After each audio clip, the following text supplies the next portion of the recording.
Hi, so not that many changes since last time I did a coverage over here.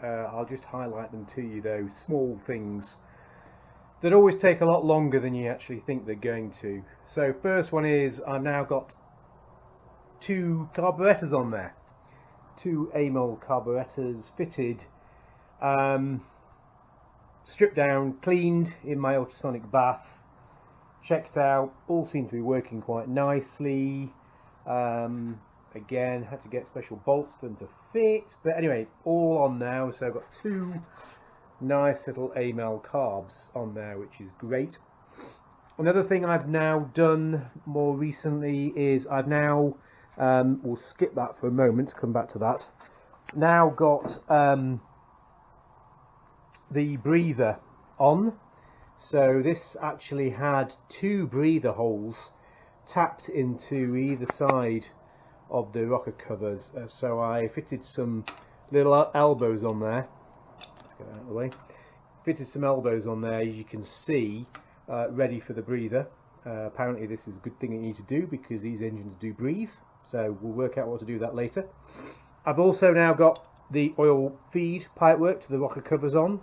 So this is on now, with the some nice pretty dome nuts on there, and then I've also piped up the oil supply pipework. So here we go, from the beautiful dry sump tank.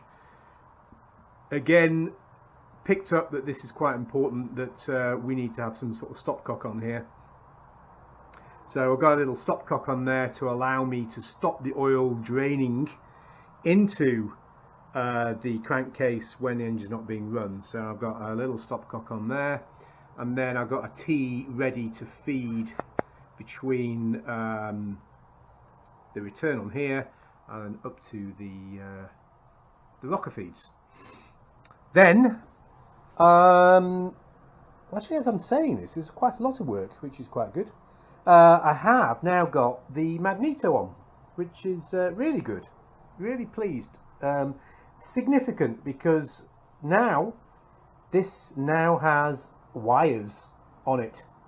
So we've got the Magneto here, I'll talk about that more in a moment, and then we have the ignition coil up the way here. Now this is a double ignition coil, and I bought all of this because I decided that although the Magneto was in pretty good shape, that I would actually go for electronic ignition.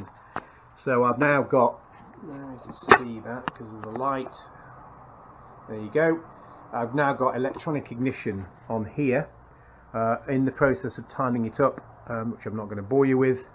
But so we've got the electronic ignition there, and then we have a coil that came with the kit that I bought. The kit came from a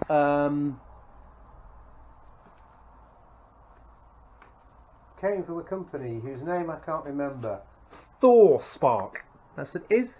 It came from ThorSpark. The kit came from ThorSpark. So the kit came from ThorSpark, and I'm actually quite pleased with it. I didn't want to be messing about with points, and as the Magneto came with no backplate, no points, no capacitor, no rotor arm, no nothing, and were all quite expensive, I decided to invest in the ThorSpark electronic ignition. Just want to keep it easy to start. So, as I say, nothing massive, but just a few little bits, just to show you that I am still working on this. I'm thinking that the next job is going to be wiring, so this is going to be a little while as I go about procuring ignition switches and lights and working out exactly what wiring I want. More on that later. Okay, just an update. Thanks very much. Bye.